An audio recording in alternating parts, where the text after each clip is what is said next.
Graça e paz. Estamos conversando nestes domingos sobre famílias normais, graça anormal. Eu acredito que nunca foi tão difícil ser família do que nos nossos dias. A família está sob ataque. Quantas dúvidas a gente tem sobre novos desafios que a sociedade realmente hoje nos traz no tema família. Mas a palavra de Deus, ela tem os recursos que eu e você necessitamos para vivermos famílias saudáveis, e o que é de Deus é saudável. Amém? O que é da palavra de Deus é saudável. E é isso que nós queremos, nesta manhã, conversar sobre graça. Graça para as nossas famílias. A graça é como um perfume. O perfume mais maravilhoso, mais caro e, ao mesmo tempo, o mais acessível dos perfumes. Talvez seja esse o perfume que a sua esposa quer ganhar, marido. Graça. Esposa, o seu marido também quer. Graça.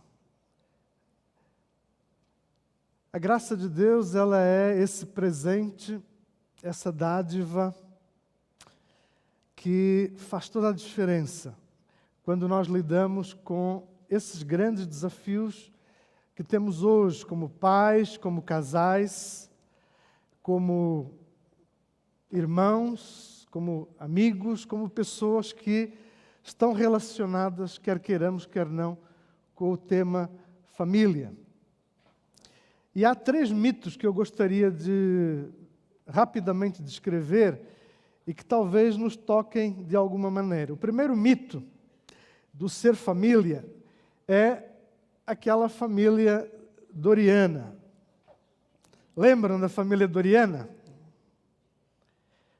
Perfeita, feliz.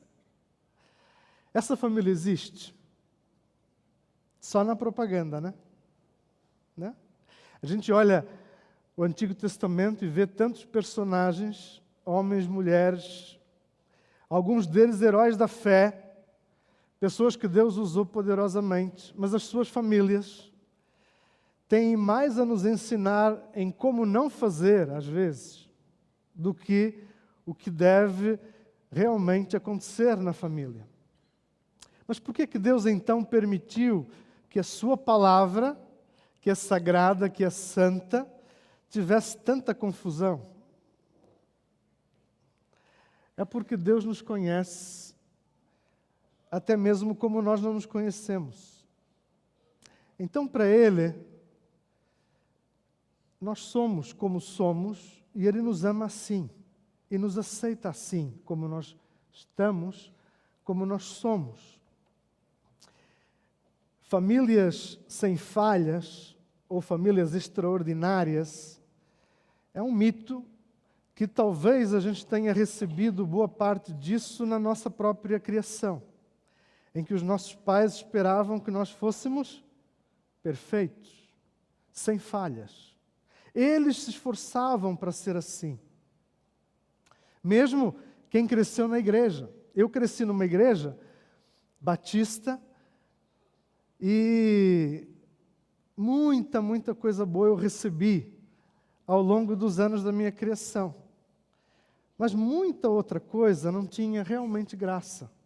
Não tinha esse presente, esse encontro de Deus, porque havia uma preocupação muito grande em falar das regras, dos regulamentos, das leis, em falar de comportamentos perfeitos, em falar de um ideal. Agora, quando olhamos as Escrituras e quando entendemos desta graça divina, nós ficamos nus diante de Deus e só podemos reconhecer que o pecado em nós faz de cada um de nós pessoas que são imperfeitas. E por sermos imperfeitos, os nossos relacionamentos também são imperfeitos. Isso, marido e mulher, pais e filhos, isso nas amizades. Então, esse é o ponto de partida desta mensagem hoje. Nós não somos perfeitos e Deus não espera de nós perfeição.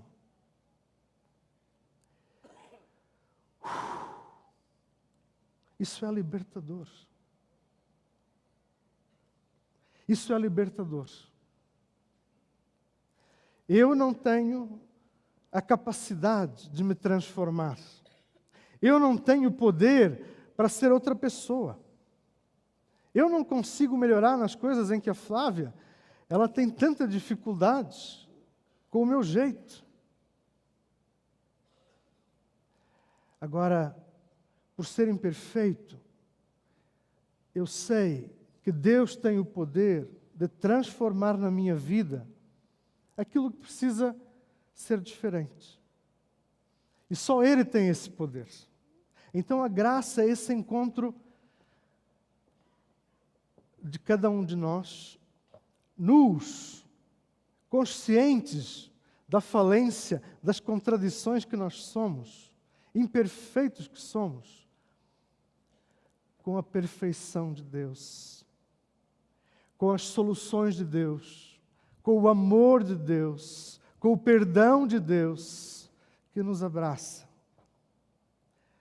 que nos faz sentir seus filhos, suas filhas, amados, amadas, incondicionalmente. É nesse encontro que tudo começa. E aí há esperança de transformação, aí há esperança de mudanças. Porque não está em nós essa capacidade. Não está em nós esse poder. Mas ele é sim um recurso espiritual que Deus nos dá, com o qual Deus nos visita, com o qual Deus nos capacita. Então, o primeiro mito, o mito de ser uma família sem falhas, uma família perfeita, é um fardo impossível de suportar. Traz muita doença emocional, muita doença física, muita doença espiritual, abuso. Não existem famílias sem problemas. Isso nós sabemos. Viver assim leva à hipocrisia, a procurar disfarçar as nossas falhas, os nossos erros, de uma maneira que nos consome.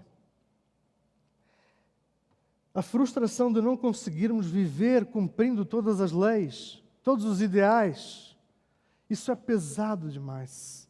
Isso é uma camisa de forças colocada sobre nós, que nos impede de viver o melhor de Deus para as nossas vidas.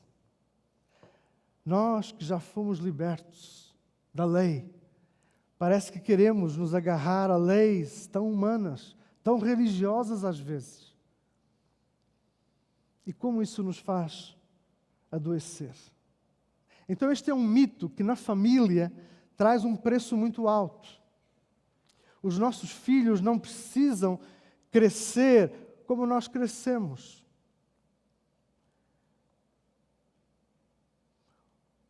Com um peso tão grande sobre os nossos ombros, como se dependesse de nós cumprir aquilo que nós não vamos conseguir cumprir. Há coisas muito boas que nós recebemos na nossa família, bons valores, bons exemplos. E nós devemos manter tudo isso conosco. Mas há algo mais, e que é o que esse perfume maravilhoso, que é a graça de Deus, vai produzir nas nossas vidas. É esse Evangelho que vai fazer em nós a transformação que será para ilustrar o poder de Deus em nós. Então é quando nós desistirmos de nós, pela nossa força, por nós mesmos, querer mudar ou querer impor sobre os outros as mudanças, e reconhecemos em humildade diante do Senhor que precisamos dele, é aí que esse mito se desfaz. É aí que tudo pode começar a ser reconstruído, porque graça é recomeçar. Recomeçar a cada dia, não do meu jeito, não da minha cabeça, não da minha lei, mas sim do que Deus me ensina, do que a palavra me traz como desafio para a vida. E que no poder do Espírito Santo eu vou passo a passo, aprendendo a viver nesse movimento de Deus em mim. É a bondade de Deus, é o seu amor que tem o poder de nos levar a mudanças. Amém? É essa gratidão profunda que vem do nosso coração, porque fomos perdoados, fomos aceitos e nós não merecíamos. Deus teve paciência de novo conosco e nos acolheu de volta pela 1000ª vez como filhos pródigos. É essa gratidão que nos coloca então no caminho para recebermos essa graça e reproduzirmos com esse olhar que é um olhar gracioso, que é um olhar perdoador, que não é dedo apontado, que não é impondo, que não é corrigindo, que não é criticando, mas é se dispondo a dar o benefício da dúvida. É cuidar, é enxergar a presença de Deus na vida do marido, da esposa, mesmo com tanta coisa que a gente não gosta neles. Mas é diferente quando esse olhar de graça, esse ambiente de perdão, graça, vem para o nosso lar, vem para a nossa casa, vem para o relacionamento com os nossos filhos, vem para a nossa maneira de agir no trabalho. A graça de Deus é esse perfume de Cristo, que não é para ser falado, não é para ser descrito, não é para ser comprado. É esse perfume, esse aroma que se vê, que se sente, porque é Cristo vivendo em nós. Então, o mito da perfeição de uma família sem falhas não é o que a Bíblia ensina. O segundo mito que precisamos desconstruir é o mito do bom manual que produz uma família feliz. Nós vivemos numa sociedade de consumo e hoje nós consumimos tudo. E há muitos cristãos consumindo capas de livro. Sabem como é que é isso? É passar na livraria, passe na nossa livraria, tem bons livros lá, e você compra aquilo que você está precisando. Ah, eu preciso disso. E você compra um livro sobre família. Ah, eu estou precisando de mais paz, mais calma. Então, compra um livro de autoajuda evangélica. Ah, eu estou precisando, mas é poder. Poder para poder fazer coisas tremendas. Então, eu compro lá na secção pentecostal aquele livro que me ensina a usar do poder, né? Nós consumimos hoje livros, nós consumimos conteúdos, vídeos, filmes, pregações. E parece que isso, às vezes, é o nosso alimento, é o nosso combustível. Mas nenhum casamento, nenhuma família pode viver dessas migalhas, porque são migalhas. Daquilo que a gente leva e, no fim do dia, a gente, depois de ler, depois de ouvir, não, eu preciso disso, é isso mesmo. e a gente não lembra mais. E aí precisamos de um novo estímulo, de um novo livro, de um novo encontro, de uma nova conferência, né? A gente vive dependendo de recursos externos, de terapias, de coachings, aprendendo truques, dicas. Isso não sustenta um casamento e uma família. Não tem como trocar a sabedoria da palavra de Deus por aquilo que é de consumo. Aquilo que o prazer é a hora que você passa o cartão. E é meu. Adquiri. Então está resolvido. Não está. Não está. Se nós fôssemos robôs, computadores, era mais fácil. E o que os livros e as dicas e os truques ensinam é coisa para computador. Você aperta a tecla tal com a outra e funciona. Com seres humanos não funciona. Precisamos de intimidade. Intimidade. Praticas. Vives. Um se desce para o outro. Um se abre sem medo. Para a esposa, para o marido. E essa intimidade gera afetos, gera cumplicidades, gera vínculos. Então, o que nós precisamos é muito mais do que dicas e truques e livros, bons manuais para uma família feliz, para uma família ideal. O que é uma família ideal? Isso existe. Ela vai ser muito diferente para cada um de nós aqui, essa família ideal. Agora, ela vai funcionar se ela está alinhada com a verdade de Deus e com esta graça de Cristo Jesus. Ela traz saúde aos relacionamentos. Em casa, filhos, marido, esposa. Ela traz bênção, mas ela tem que estar alinhada com a palavra de Deus. O terceiro mito é o mito do pai, hoje também da mãe, que manda e trabalha.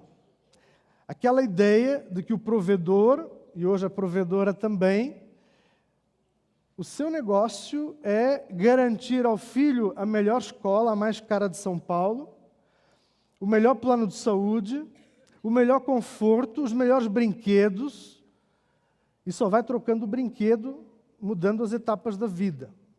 Mas isso é o transferir a responsabilidade para a coisificação do amor. Isso não existe. Não é com coisas, não é com conforto para a esposa ou para a casa que nós vamos melhorar a nossa família, que nós vamos contribuir para a nossa família. Para os nossos filhos terem referências que, de fato, vão ser importantes para que eles repitam com os seus filhos. Vocês sabem, nós dizemos muita coisa aos nossos filhos. Não sei se 10% do que a gente fala para eles guardam. Agora, o que eles veem da gente, é isso que fica. É o exemplo bom e ruim. Até mesmo que a gente não está nem percebendo que eles estão vendo. É aí que está o segredo do negócio. Então a graça de Deus nos ajuda não a ser consumistas, não a transferir responsabilidades, mas a fazer mudanças nas nossas prioridades. Porque o pai ou a mãe que não tem tempo com os seus filhos, ele pode encher a casa com o que ele quiser, com o que ela quiser. Mas vai faltar o mais importante. Eu e você carregamos dores, feridas das nossas infâncias, das nossas casas, né? Algumas mais conscientes do que outras em nós. Nós vamos repetir os erros. É inevitável. Agora, fará diferença nós vivermos graça, nós querermos aprender mais graça, sermos mais graça, mais graciosos, fazendo escolhas que são às vezes penalizadoras financeiramente. Ganhar menos, ajustar padrão, mas para poder ter as prioridades alinhadas com o que é mais importante. E os filhos são uma prioridade inalienável. Eles são o tesouro maior que Deus nos deu. Então, isso significa que este mito, que é um mito que é justificado com uma palavra em inglês, workaholic, em inglês tudo soa bem, não é verdade? Até isso parece que é bom. As pessoas até se orgulham de falar que são workaholics, são trabalhadores compulsivos. Só que isso é doença. Isso é doença. Deus não nos criou para isso. Deus criou-nos para vivermos relacionamentos que são saudáveis, que geram saúde, que comunicam graça. Onde há abraço, onde há afeto, onde há beijo, onde há aceitação. Claro, há disciplina também, há limites, temos falado sobre isso aqui, nestes domingos. Mas há o perfume, o aroma de Cristo no nosso comportamento, nas nossas escolhas, na priorização que fazemos dos investimentos da nossa vida. Então, o mito do pai ou da mãe que manda e trabalha não podem substituir o afeto, nem a ternura que o cônjuge necessita, que o filho, a filha necessita. Produz pais e mães autoritários, distantes, viciados em trabalho. E para os filhos o que nós comunicamos é uma ambição desmedida, em que a carreira é mais importante do que eles, muitas vezes. Dizemos aquilo que você faz fora de casa é mais importante do que a família.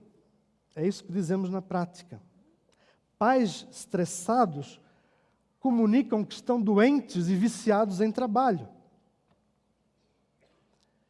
Comunicam que emoções, expressões de ternura e afeto, elas não são tão importantes, são supérfluas. O desafio que nós temos, desconstruindo os mitos que são aceitos na sociedade, que desequilibram a vida de tantas famílias, as nossas também, trazem-nos uma questão muito delicada, que é a seguinte: hoje parece que é muito mais parecido a vida de um cristão e a família de um cristão que conhece a Deus, do que quem não tem nenhuma relação com Deus. Às vezes é muito parecido. Alguma coisa está errada. Onde é que nós temos permitido que a família sob ataque, sob pressão, ela seja desconstruída do jeito que ela tem sido?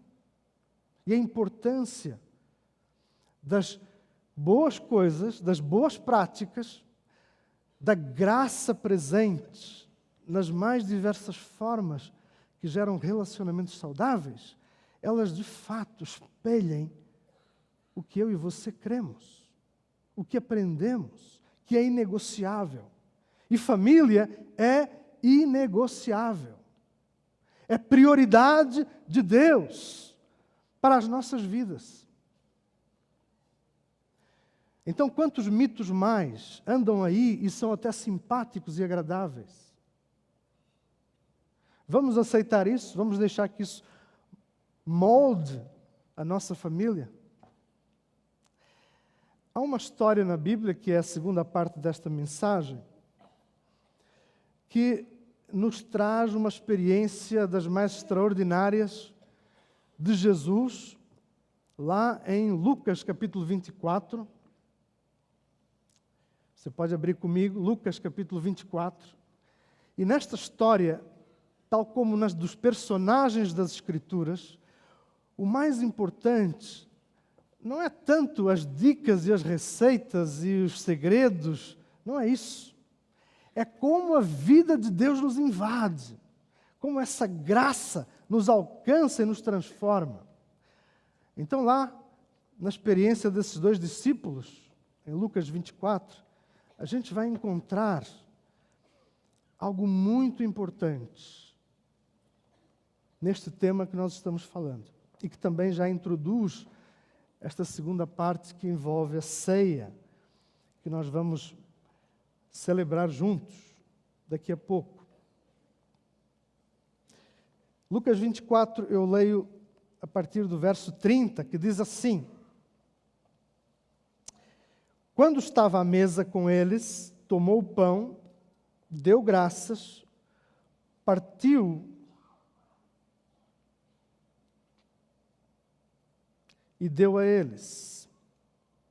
Então os olhos deles foram abertos e o reconheceram.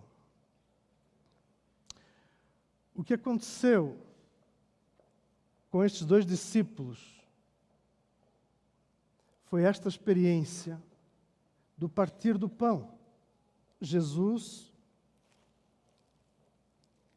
parte o pão e à mesa com estes dois discípulos, o Senhor Jesus,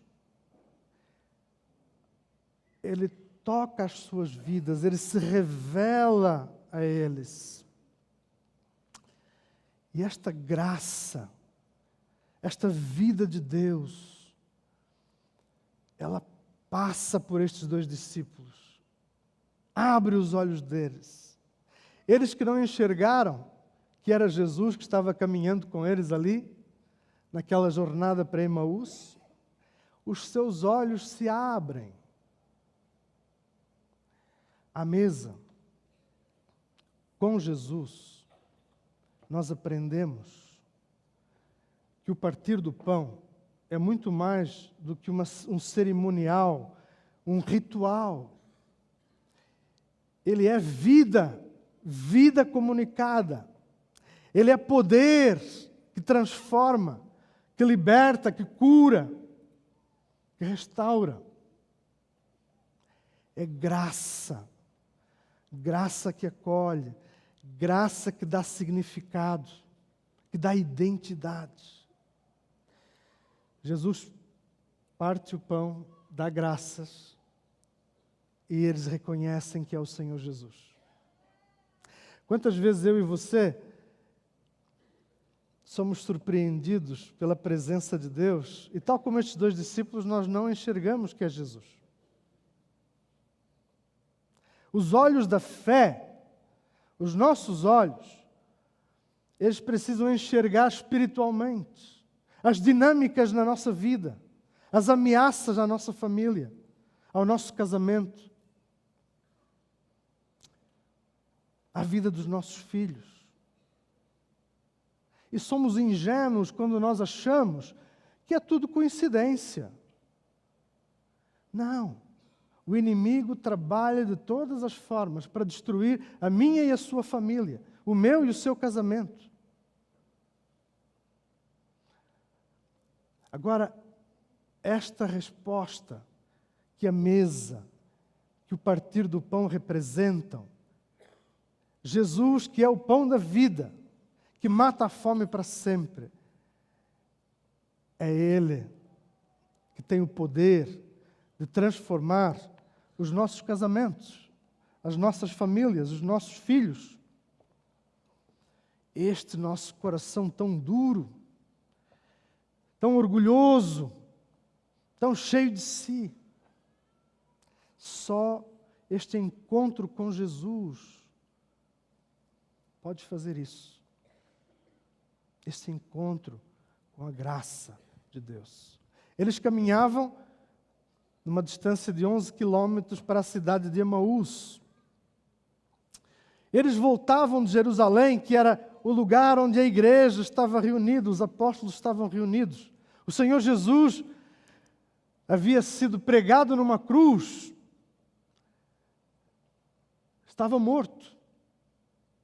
E eles voltam, tristes, desorientados, sem respostas, com as vidas deles completamente às avessas, sem saber como responder a tamanha desilusão, tamanha frustração. Ele que era o Messias em quem nós esperávamos, ele está morto. E nós não sabemos bem por que o Senhor Jesus escolhe esses 2 discípulos. Sabemos que um é Cleopas, o outro não sabemos o nome, não sabemos se é uma mulher, se é um homem, mas são 2 discípulos que o Senhor Jesus amava. E o Senhor Jesus pôs-se a caminhar com eles ali, e eles não o reconheceram. E aí o Senhor pergunta, por que eles estão tristes? Por que vocês estão tristes? E eles começam a contar, a abrir o coração. Aí o Senhor Jesus explica como era importante que se cumprisse a palavra lá dos profetas. E ele, o Messias, o Cristo, precisava morrer para que da sua morte vida pudesse jorrar. O trigo pudesse germinar. E a sua vida pudesse salvar, perdoar, reconciliar. E então eles convidam Jesus para entrar e ali à mesa juntos. O Senhor Jesus parte o pão com eles. E nesse partir do pão, vem essa grande, grande verdade para a minha vida, para a tua vida. Nós nunca estamos sós. O Senhor Jesus conhece a minha e a tua família, a minha e a tua dificuldade, as nossas crises, onde a gente está tentando mudar e não consegue. O Senhor Jesus nos conhece e Ele vem caminhar conosco. Ele faz isso todos os dias, como fez com aqueles 2, que não eram nem importantes na história ali. Mas Ele fez isso porque Ele nos ama. Ele faz isso hoje.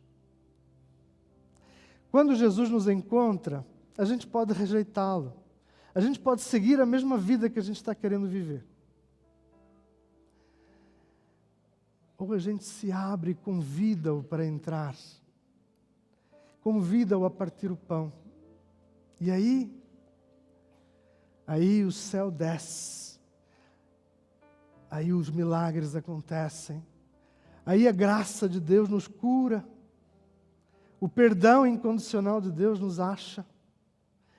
E todo o nosso passado, a maldição, tudo aquilo lá, todas as leis, tudo aquilo que é o querer viver daquele jeito lá, certinho, mas com tanta hipocrisia, isso não tem mais nenhum valor. Porque a graça de Deus nos cobre. A graça de Deus nos abraça. E tal como aconteceu com eles os 2, nós não conseguimos mais ser os mesmos. E com profunda gratidão em nossos corações, nós dizemos, era o Senhor. Nós o reconhecemos.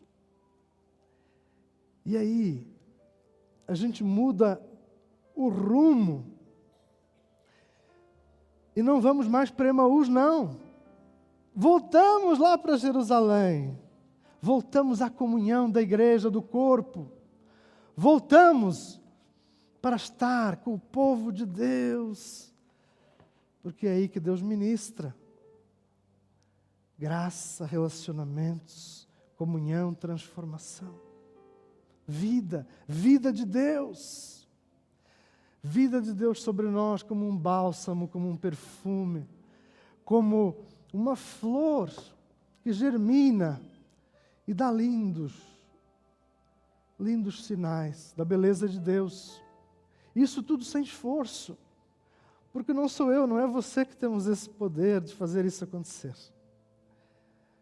É graça, é favor incondicional, não merecido, é presente de Deus. O texto nos diz que eles saíram correndo e voltaram. voltaram com uma mensagem de transformação. Eles estavam preocupados com as suas vidas, com as suas escolhas, com os seus rumos, com o controlar todas as coisas, com o não entender a história, a sua história, tão decepcionada agora, tão desiludida, tão sem futuro. Mas quando o Senhor Jesus nos encontra, Ele se revela a nós, e nesse partir do pão, as nossas vidas, elas ficam então alinhadas com o plano de Deus para a família cristã. Que não é viver para si mesmo, não é para ser uma família doriana hipócrita, não é querer parecer melhor que os vizinhos, não, nada disso. É deixar esse aroma, esse perfume, essas flores revelarem o Senhor Jesus, o seu poder, a sua salvação, a sua graça maravilhosa. Eles não são mais os mesmos. Graça, quando nos alcança, quando abrimos a nossa casa para que Jesus parta o pão conosco, nós não conseguimos mais ficar do mesmo jeito. Alinhamos prioridades, fazemos mudanças, investimos no cônjuge, no afeto, no amor, no carinho. E o que a gente não sabe fazer, a gente pede: Senhor, ensina-me. E o Espírito Santo capacita-nos. Não perca a sua família. Não desista da sua família, porque Deus não desistiu. Se o seu casamento é difícil, este poder da ressurreição que levantou o Senhor Jesus daquela cruz, daquela morte, é o poder que age hoje nas nossas vidas, como agiu na vida daqueles 2 discípulos. Mas por que a gente insiste tanto em viver como se o Senhor estivesse morto? Por que a gente se agarra tanto àquilo que parece ser tão satisfatório desta vida, destes padrões? É o poder que age em nós, que nos dá a esperança para contemplar milagres que Deus hoje continua operando. Amém? Esses milagres são um emprego. Esses milagres é mudança no marido, na esposa. Quando você deixa de fazer força para que ele mude, e você não quer usar mais as suas táticas, o seu controle, a sua manipulação, aí ele começa a ser diferente. É a graça de Deus. É a graça de Deus agindo. Deus faz hoje os mesmos milagres. Na vida dos nossos filhos, nas nossas vidas, nas vidas dos nossos amigos. Eles os 2 saíram para testemunhar lá em Jerusalém que eles estiveram com o Senhor e as suas vidas foram transformadas. Agora as suas histórias só fazem sentido eles engajados no propósito de Deus de anunciar graça, salvação, perdão, cura. E que milagres acontecem hoje. É o poder da ressurreição que está aqui, nestas mesas, nesta comunhão, nesta vida do corpo, nesta vida de Deus em nós. Amém? Graça, graça de Deus, graça de Deus. Deus pode mudar o seu casamento. Deus pode mudar o seu relacionamento que é difícil com os filhos. Deus pode mudar o seu medo, a sua ansiedade quanto ao futuro, que você não consegue controlar. Nós temos que entregar e receber o que Deus e só Deus nos pode dar. Amém? A sua palavra, o pão é a palavra de Deus, a Bíblia Sagrada, que eu e você precisamos nos alimentar dela. Senão não há combustível. Senão não há frutos do Espírito. Senão não há perfume. Não há flores nas nossas vidas. Há negativismo. Há falta de esperança. Há ceticismo e irracionalidade. Agora, se a palavra ela germina em nós, há graça, há afetos, há amor, há esperança de que as coisas vão mudar, podem mudar, porque Deus pode fazer isso. Amém? Vamos orar juntos? Deus eterno, diante do Senhor, como seu povo, como sua igreja, como homens e mulheres, queremos pedir graça, muita graça do Senhor para as nossas vidas. Queremos pedir, Senhor, o seu poder que transforma, que faz acontecer aquilo que nós, na nossa capacidade, não temos o poder de fazer. Obrigado porque o Senhor age hoje da mesma maneira. E nós trazemos as nossas famílias, o nosso casamento, os nossos filhos diante do Senhor, pedindo que o Senhor nos toque, que o Senhor se revele a nós, que o Senhor faça aquilo que nós precisamos hoje. Ajuda-nos a dar um passo no que precisa ser mudado hoje. E com a sua ajuda, vai trazer saúde, vai trazer prioridades, vai trazer a vida do Senhor em nós, mais e mais. Então oramos agradecendo ao Senhor, que é um Deus que nos ama, que nos conhece, um Deus que nos dá esperança, força, um Deus que nos transforma a cada dia. Muito, muito obrigado. Esta é a nossa oração. Em nome de Jesus. Amém, amém, Senhor. Amém.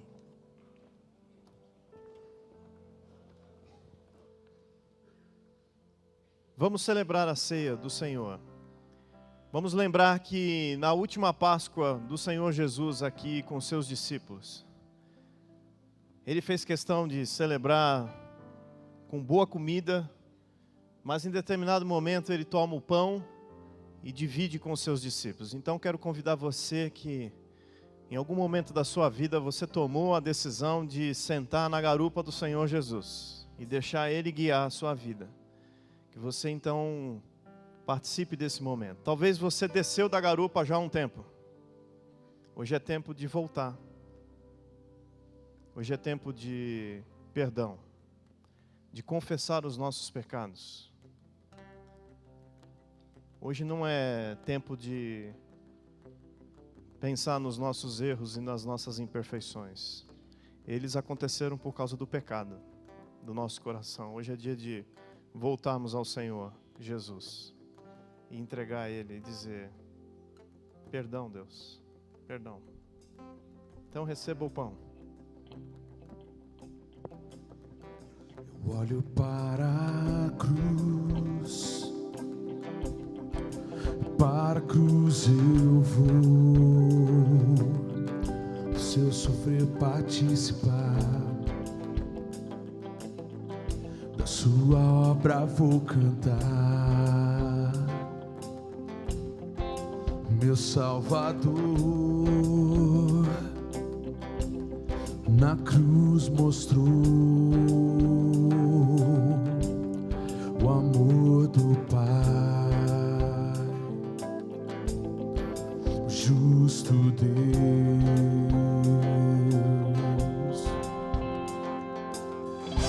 Pela cruz me chamou gentilmente, me atraiu e eu sem palavras me aproximo, quebrantado por seu amor.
redimiu e me mostrou o quanto é fiel.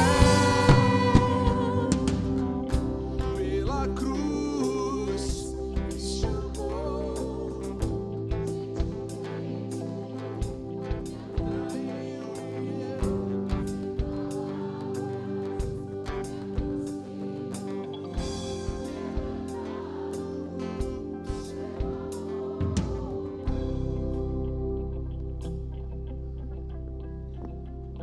Aí o Senhor Jesus pegou então o pão, dá graças pelo pão, divide um pedaço para todos os seus discípulos e diz: este é o meu corpo que vai ser entregue por vocês. Esse é o meu corpo inteiro que vai ser dado por vocês. Porque é assim que funciona a justiça de Deus. Só é possível uma vida em troca de todas as vidas. E essa é a minha vida que eu vou dar para vocês. Então, toda vez que vocês partirem o pão, que vocês lembrem disso. Que o sacrifício foi real, foi doído, mas não doeu tanto a parte física. Quer dizer, doeu, porque só quem está com dor sabe quanto dói. Mas doeu o pecado. Meu, o de vocês, de todos os ajuntamentos que estão se reunindo hoje, de todo o povo de Deus, do passado, de hoje e do futuro. E é por isso que a gente pode hoje celebrar, por isso que a gente pode trazer a memória. E isso alimenta a nossa esperança, não alimenta a nossa fome, o nosso físico, mas alimenta o nosso espírito, a nossa alma, a nossa força, o nosso coração, de que hoje temos acesso a Deus, temos acesso a Deus através do sacrifício do Senhor Jesus. E a gente pode levar a nossa vida, o nosso coração, a gente pode levar a nossa família. Jó, no começo do livro, diz que ele levava sacrifícios pela família. Isso significa que, às vezes, a gente leva pela família. E hoje é dia da gente levar a nossa família aos pés da cruz. Comamos o pão, juntos, em família.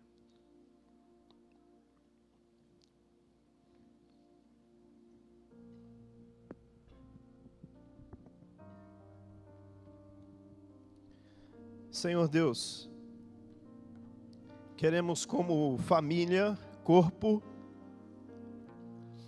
agradecer ao Senhor mais uma vez, e esse agradecimento em palavras, ele acaba sendo até fácil,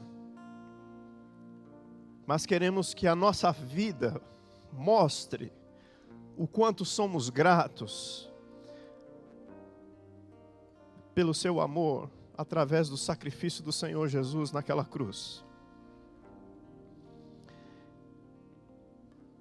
E queremos agora, uma vez que o acesso está liberado, agora que o Senhor está à tua direita, intercedendo por nós, sendo o único sacerdote que intercede por nós, temos agora acesso ao Senhor e podemos levar os nossos corações, podemos levar o coração da nossa família ao Senhor. Queremos honrar o Senhor com cada passo que a gente vem a dar.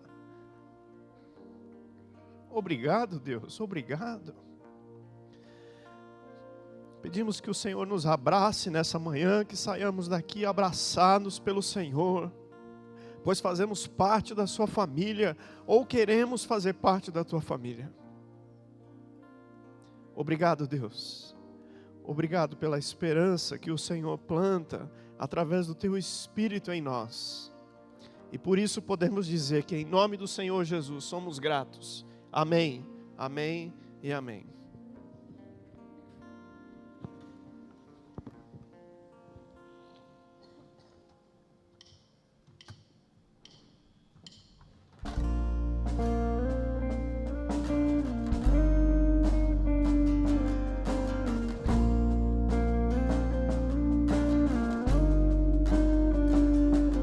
Teu sangue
mostra a tua graça, do amor do Pai, que prepara para nós um caminho para Ele, onde posso me achegar somente pelo sangue.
Eu sou livre. Aleluia. Eu sou livre. Livre em Cristo Jesus. Livre de toda a lei, de todo o peso da maldição, do pecado. Eu sou livre dos pecados que cometi no passado, que cometo hoje, que vou cometer na minha vida. Porque o sangue de Jesus, derramado na cruz, pagou o preço para que eu e você, hoje, pudéssemos ser livres, completamente livres. Isso é graça, é a graça de Deus, que nos aceitou em Cristo Jesus, como seus amigos. Somos hoje amigos de Deus.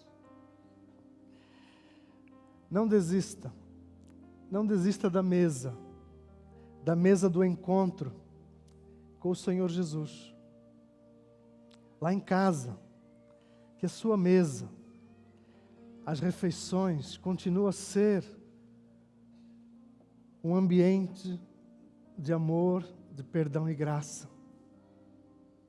Que os seus filhos aprendam isso. Não abra mão, não desista da mesa. A mesa dos afetos, a mesa dos reencontros, dos recomeços, em que pessoas imperfeitas como nós se perdoam, são perdoadas. Lê o Evangelho juntas e são fortalecidas. Amém? Não desista da sua mesa, da mesa do encontro com o Senhor Jesus, onde o partir do pão e o cear tenha essa mesma importância, esse mesmo significado. Não desista. Porque Deus quer fazer na sua família coisas muito bonitas. Deus quer restaurar, Deus quer curar, Deus quer libertar. Deus está cuidando dos seus filhos, dos seus netos. Não há mais condenação para os que estão em Cristo Jesus, diz Romanos capítulo 8, verso 1. E esse mesmo capítulo, ele vai dizer que nós somos mais do que vencedores em Cristo Jesus. Vencedores sobre todas as ameaças deste mundo. Truques e enganos de mentiras, de ilusões espirituais que o inimigo traz à nossa vida, às nossas famílias. E esse capítulo também termina falando que nada nos poderá separar do amor de Cristo, que está em, o amor de Deus que está em Cristo Jesus. Então o medo é vencido. Esse medo que nos faz tão ansiosos, tão desesperados, tão aflitos, tão sem esperança. Esse medo foi vencido. E na minha vida, na sua vida, na vida da nossa família, o perfeito amor de Deus lançou fora o medo em Cristo Jesus. Então, em união com Cristo, à mesa, nós recebemos essas promessas de Deus e nos lembramos delas como bênção, como direção para as nossas vidas. Amém? Este sangue, aqui representado no cálice, que nos une a nós, pecadores, em amigos de Jesus, que foram salvos, que foram tocados, transformados, e que nos chamam agora à comunhão do seu corpo, a igreja do Senhor Jesus. É nesta certeza, nesta confiança, nessa esperança, que nós tomamos juntos o cálice, com profunda gratidão ao Senhor Jesus, o nosso Salvador. Amém? Em memória do Senhor Jesus, tomemos juntos o cálice.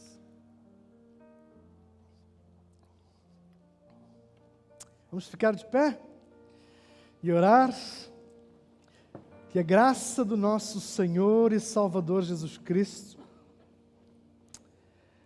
a comunhão e a presença do Espírito Santo entre nós e em nós, e o amor de Deus Pai, esse amor que nos alcançou, que nos abraça, que nos restaura e que nos dá os recomeços.